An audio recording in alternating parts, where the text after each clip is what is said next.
चलिए मित्रों, शुरू करते हैं हम अपना आज का करंट अफेयर। देखते हैं हमारी जितनी भी महत्वपूर्ण खबरें हैं सब पे विस्तार से चर्चा और विश्लेषण करते हैं। हमारी पहली न्यूज है, सुप्रीम कोर्ट ने पोक्सो अधिनियम के प्रभावी अनुपालन के लिए निर्देश जारी किए।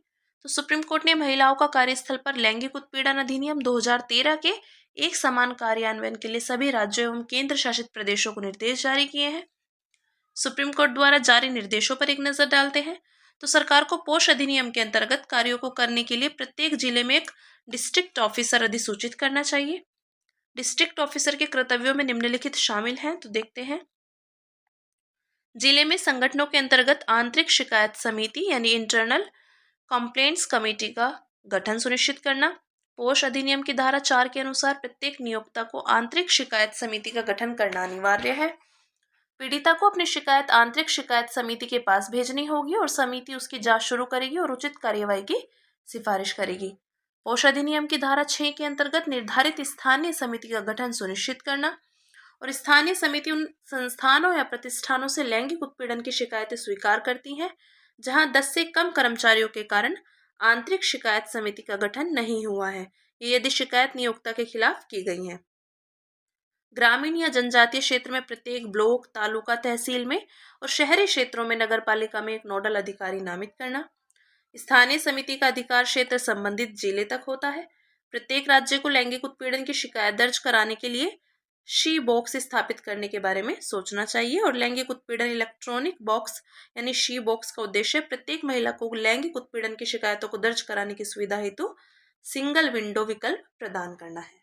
ठीक है, बात करते हैं पोक्सो अधिनियम 2013 के मुख्य प्रावधानों पर एक नजर डालते हैं।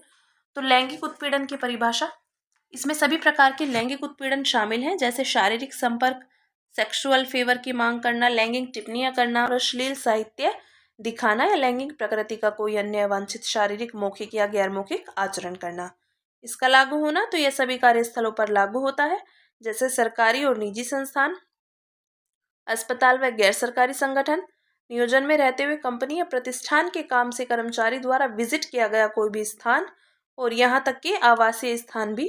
ठीक है, शिकायत समितियां, तो इसमें आंतरिक शिकायत समिति और स्थानीय समिति के गठन का प्रावधान किया गया है। ये बात की हमने पोक्सो अधिनियम 2013 के मुख्य प्रावधानों के विषय में। ठीक है, अब बात करते हैं। रातापानी वन्यजीव अभ्यारण्य को मध्य प्रदेश का 8वां टाइगर रिजर्व घोषित किया गया। मध्य प्रदेश के अन्य टाइगर रिजर्व कान्हा, सतपुड़ा, बांधवगढ़, पेंच, संजय दुबरी, पन्ना और वीरांगना दुर्गावती है। रातापानी वन्यजीव अभ्यारण्य के विषय में देखते हैं, तो अवस्थिति है इसके मध्य प्रदेश के रायसेन और सीहोर जिलों में स्थित है। ये प्रमुख स्थल है। इसमें विश्व धरोहर स्थल भीमबेटका शैलाश्रय और कई अन्य स्थल जैसे गिनौरगढ़ का किला, पीओडब्ल्यू कैंप, केरी महादेव, झोलियापुर बांध आदि शामिल हैं। वनस्पति और जीव, तो रातापानी में शुष्क पर्णपाती और आर्द्र पर्णपाती प्रकार के वन पाए जाते हैं। इस वन के लगभग 55% क्षेत्र पर सागौन के वृक्ष मौजूद हैं। प्रमुख प्राणियों में बाघ, तेंदुआ, भालू, लक्कड़बग्गा, चित्तीदार हिरण, सांभर हिरण आदि शामिल है। भारत में टाइगर रिजर्व घोषित करने की प्रक्रिया, तो राज्य सरकारी वन्य जीव संरक्षण अधिनियम 1972 की धारा 38वीं के प्रावधानों के अनुसार टाइगर रिजर्व अधिसूचित करती है। इसके लिए राष्ट्रीय बाघ संरक्षण प्राधिकरण से सलाह ली जाती है।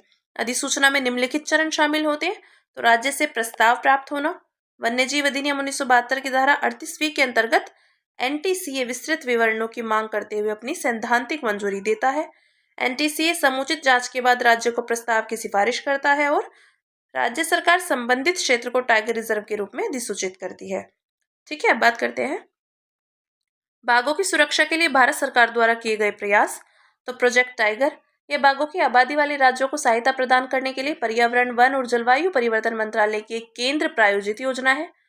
टाइगर रिजर्व को कंजर्वेशन एश्योर्ड टाइगर स्टैंडर्ड्स की मान्यता, तो दिसंबर 2023 तक भारत के कुल 23 टाइगर रिजर्वों को कंजर्वेशन एश्योर्ड टाइगर स्टैंडर्ड्स मान्यता प्राप्त हो चुकी है।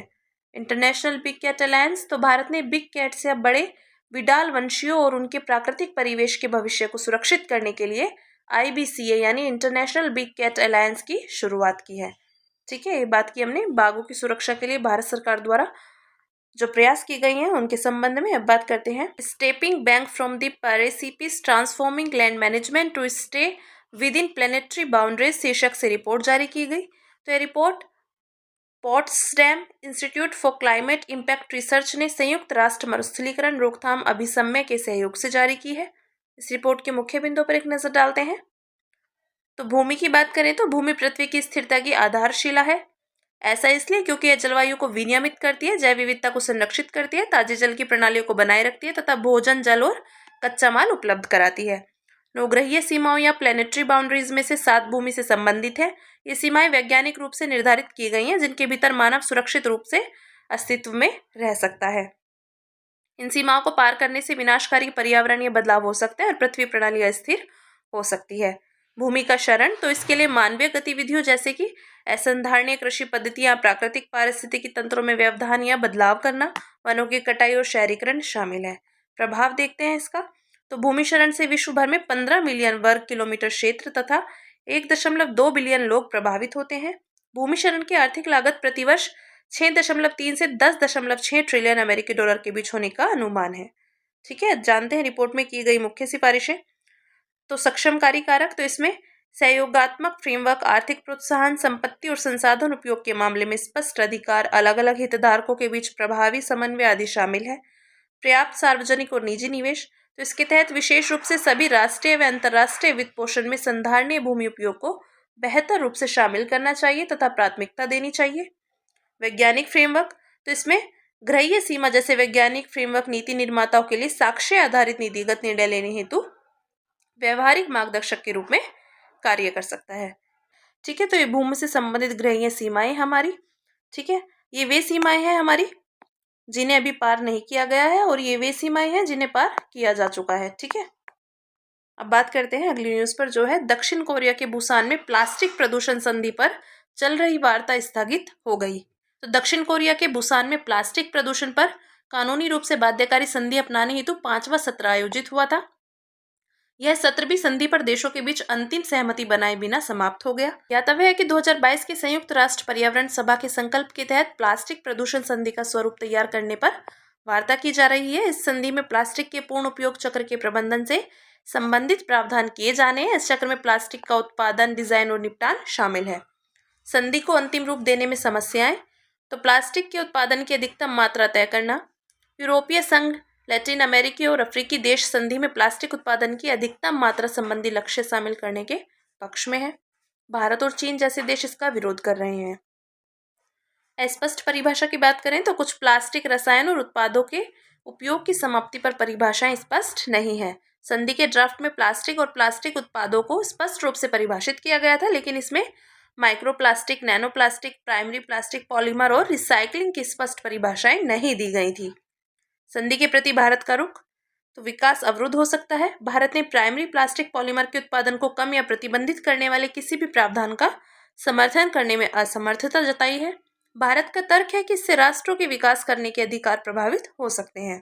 प्रतिबंध के दायरे को स्पष्ट रूप से परिभाषित करना, तो भारत का कहना है कि संधि का दायरा केवल प्लास्टिक प्रदूषण को समाप्त करने तक ही सीमित होना चाहिए। पर्यावरण पर अन्य बहुपक्षीय समझौतों के प्रावधानों एवं विषयों को इसमें शामिल नहीं करना चाहिए। चरणबद्ध समाप्ति अवधि, तो भारत इस संधि में प्लास्टिक उत्पाद के उपयोग की चरणबद्ध समाप्ति तिथि यानी फेज आउट से जुड़ी कोई भी सूची शामिल करने के पक्ष में नहीं है। सहायता, संधि के प्रावधानों में किसी देश की परिस्थिति और क्षमताओं का भी उचित ध्यान रखा जाना चाहिए। साथ ही विकासशील देशों को प्रौद्योगिकी हस्तांतरण सहित वित्तीय और तकनीकी सहायता के प्रावधान भी शामिल किए जाने चाहिए। ठीक है, अब थोड़ा जानते हैं प्लास्टिक प्रदूषण के विषय में। तो वैश्विक स्तर पर हर साल 460 मिलियन मीट्रिक टन से अधिक प्लास्टिक का उत्पादन होता है। इसमें 19 से 23 मिलियन टन प्लास्टिक अपशिष्ट जलीय पारिस्थितिकी तंत्र में मिल जाता है। यदि प्रभाव की बात करें तो प्लास्टिक प्रदूषण से जीवों के पर्यावास और प्राकृतिक कार्य प्रणालियां प्रभावित होती हैं। इससे जलवायु परिवर्तन के अनुकूल होने की पारिस्थितिकी तंत्र की क्षमता कम हो जाती है। स्पष्ट है कि इससे करोड़ों लोगों की आजीविका, खाद्य उत्पादन क्षमता और सामाजिक कल्याण पर सीधा असर पड़ता है। जलवायु परिवर्तन से संबंध, तो लगभग 98% सिंगल यूज प्लास्टिक उत्पाद जीवाश्म ईंधन से बनाए जाते हैं। ये जीवाश्म ईंधन ग्रीन हाउस गैस उत्सर्जन के प्रमुख स्रोत हैं। ठीक है, तो ये बात की हमने प्लास्टिक प्रदूषण के संबंध में। अब बात करते हैं, FSSAI ने e commerce food business operators के लिए एडवाइजरी जारी की। तो भारतीय खाद्य संरक्षण और मानक प्राधिकरण द्वारा जारी एडवाइजरी का उद्देश्य ऑनलाइन बेचे जा रहे खाद्य उत्पादों की सुरक्षा, गुणवत्ता एवं प्रामाणिकता सुनिश्चित करना है। एडवाइजरी के मुख्य बिंदुओं पर एक नजर डालते हैं तो विनियामक अनुपालन। तो ई कॉमर्स प्लेटफॉर्म्स को यह सुनिश्चित करना होगा कि उनके द्वारा बेचे जाने वाले खाद्य उत्पाद खाद्य संरक्षा और मानक विनियम 2020 का अनुपालन करते हैं। ऑनलाइन प्लेटफॉर्म्स पर किए जाने वाले सभी दावे भौतिक लेबल पर लिखे गए दावों के अनुरूप होने चाहिए ताकि उपभोक्ताओं को गुमराह न किया जा सके। खाद्य संरक्षा और स्वच्छता। तो प्लेटफॉर्म्स को यह सुनिश्चित करने के लिए लास्ट माइल डिलीवरी कर्मियों को प्रशिक्षित करना होगा कि डिलीवरी कर्मचारी खाद्य संरक्षा और स्वच्छता प्रथाओं में अच्छी तरह से प्रशिक्षित हैं। शेल्फ लाइफ आवश्यकताएं। तो डिलीवरी के समय खाद्य उत्पादों की शेल्फ लाइफ उनकी कुल शेल्फ लाइफ की कम से कम 30% तक बाकी होना या डिलीवरी के समय खाद्य उत्पादों की एक्सपायरी में कम से कम 45 दिन बाकी होना अनिवार्य है। विक्रेताओं की जवाबदेही। तो प्लेटफॉर्म्स को FSSAI लाइसेंस और विक्रेताओं के पंजीकरण नंबर तथा खाद्य व्यवसाय ऑपरेटर्स की स्वच्छता रेटिंग को प्रमुखता से प्रदर्शित करना होगा। एडवाइजरी का महत्व जानते हैं तो यह ऑनलाइन बेचे जाने वाले खाद्य उत्पादों की सुरक्षा, गुणवत्ता और प्रामाणिकता सुनिश्चित करने के लिए काफी महत्वपूर्ण है। यह कदम पारदर्शिता और विश्वास को बढ़ाएगा, उपभोक्ता विश्वास को बढ़ावा देगा तथा खाद्य जनित बीमारियों के जोखिम को कम करेगा। जानते हैं FSSAI के विषय में। तो इसे खाद्य संरक्षा और मानक अधिनियम 2006 के तहत स्थापित किया गया है। यह स्वास्थ्य एवं परिवार कल्याण मंत्रालय के अधीन काम करता है और यह खाद्य पदार्थों के लिए विज्ञान आधारित मानक निर्धारित करता है और खाद्य पदार्थों के निर्माण, स्टोर, वितरण तथा बिक्री को विनियमित करता है। संगठनात्मक संरचना देखते हैं इसकी। तो इसमें केंद्र द्वारा नियुक्त एक अध्यक्ष के साथ साथ 22 सदस्य शामिल होते हैं, जिनमें से 1/3 सदस्य महिलाएं होती हैं। ठीक है, ये बात की हमने भारतीय खाद्य संरक्षण और मानक प्राधिकरण के संबंध में। अब बात करते हैं तेल क्षेत्र यानी विनियमन और विकास संशोधन विधेयक 2024 राज्यसभा में पारित हुआ। इसका उद्देश्य तेल क्षेत्र अधिनियम 1948 में आगे संशोधन करना है। यह अधिनियम प्राकृतिक गैस और पेट्रोलियम के अन्वेषण एवं निष्कर्षण को विनियमित करता है। इस विधेयक की मुख्य विशेषताओं पर एक नजर डालते हैं तो खनन परिचालनों से पेट्रोलियम परिचालनों को अलग करने का प्रावधान किया गया है। खनिज तेलों की परिभाषा का विस्तार किया गया है। इसमें मूलतः केवल पेट्रोलियम और प्राकृतिक गैस ही शामिल थे। अब इसमें प्राकृतिक रूप से पाए जाने वाले हाइड्रोकार्बन, कोल बेड मीथेन और शेल गैस ऑयल को भी शामिल कर लिया गया है। इसमें यह भी स्पष्ट किया गया है कि खनिज तेलों में कोयला, हीलियम शामिल नहीं होंगे। पेट्रोलियम पट्टी की अवधारणा प्रस्तुत की गई है। यह खनिज तेल की पर्यवेक्षण, अन्वेषण, विकास, उत्पादन, उसे वाणिज्य योग्य बनाने, उसके परिवहन या निपटान के उद्देश्य से लिया गया पट्टा है। केंद्र सरकार की नियम बनाने की शक्ति। तो इसमें केंद्र की पट्टे, संरक्षण और रॉयल्टी को विनियमित करने की शक्तियां बरकरार रखी गई हैं। हालांकि पट्टों का विलय करके सुविधा केंद्र साझाकरण, पर्यावरण संरक्षण और विवाद समाधान के लिए भी प्रावधान जोड़े गए हैं। अधिनियम के कुछ प्रावधानों के उल्लंघन पर जेल भेजने जैसे दंडात्मक उपबंध खत्म कर दिए गए हैं। इसकी जगह आर्थिक जुर्माना लगाया जाएगा। जुर्माने के संबंध में निर्णय। तो न्याय निर्णय प्राधिकारी के निर्णयों के खिलाफ अपील पेट्रोलियम और प्राकृतिक गैस विनियामक बोर्ड अधिनियम 2006 में उपबंधित अपीलीय अधिकरण के समक्ष की जाएगी। इस संशोधन का महत्व जानते हैं। इससे ऊर्जा की उपलब्धता और ऊर्जा सुरक्षा व किफायती ऊर्जा सुनिश्चित होगी, आयात पर निर्भरता में कमी होगी, ऊर्जा क्षेत्र में निवेश के प्रवाह में वृद्धि होगी और मजबूत प्रवर्तन प्रणाली सुनिश्चित होगी आदि। ठीक है, अंत में जानते हैं पेट्रोलियम और प्राकृतिक गैस विनियामक बोर्ड के संबंध में। तो यह पेट्रोलियम और प्राकृतिक गैस विनियामक बोर्ड अधिनियम 2006 के तहत गठित एक वैधानिक निकाय है। इसका कार्य की बात करें तो पेट्रोलियम उत्पादों और प्राकृतिक गैस के शोधन, परिवहन, वितरण, भंडारण, विपणन, आपूर्ति एवं विक्रय का विनियमन करना है। PNGRB गैस के लिए प्रतिस्पर्धी बाजार भी सुनिश्चित करता है और पेट्रोलियम और प्राकृतिक गैस विनियामक बोर्ड के निर्णयों के खिलाफ विद्युत अपीलीय अधिकरण के समक्ष अपील की जाती है। ठीक है, ये बात की हमने पेट्रोलियम और प्राकृतिक गैस विनियामक बोर्ड के संबंध में। ठीक है, अब बात करते हैं अपनी अन्य सुर्खियों की, जिसमें पहली न्यूज है सुगम्य भारत अभियान। तो प्रधानमंत्री ने सुगम्य भारत अभियान के 9 वर्ष पूरे होने पर बधाई दी। सुगम्य भारत अभियान के विषय में देखते हैं तो इस कार्यक्रम की शुरुआत 2015 में की गई थी। इसका उद्देश्य 3 महत्वपूर्ण क्षेत्रों में दिव्यांगजनों की सार्वभौमिक पहुंच सुनिश्चित करना है। ये 3 क्षेत्र हैं निर्मित अवसंरचना, परिवहन प्रणालियां और सूचना एवं संचार प्रौद्योगिकी इकोसिस्टम। हालांकि सुगम्य भारत अभियान को मार्च 2024 तक पूरा करने का लक्ष्य था, लेकिन इसके उद्देश्यों को अब दिव्यांगजन अधिकार अधिनियम के कार्यान्वयन के लिए योजना के व्यापक दायरे के तहत बाधा मुक्त परिवेश योजना में समाहित कर लिया गया है। ठीक है, अगली देखते हैं अखिल भारतीय आवास मूल्य सूचकांक यानी HPI। तो भारतीय रिजर्व बैंक ने अपना त्रैमासिक आवास मूल्य सूचकांक जारी किया। इसमें वित्त वर्ष 2024-25 की दूसरी तिमाही में सालाना आधार पर 4.3% की वृद्धि हुई है, जो पिछली तिमाही में 3.3% थी। एचपीआई के तहत बेंगलुरु में सबसे अधिक 8.8% की वृद्धि देखी, जबकि कानपुर में -2.0% की गिरावट देखी गई। अखिल भारतीय आवास मूल्य सूचकांक के विषय में देखते हैं तो आधार वर्ष है 2010 से 11 में 100।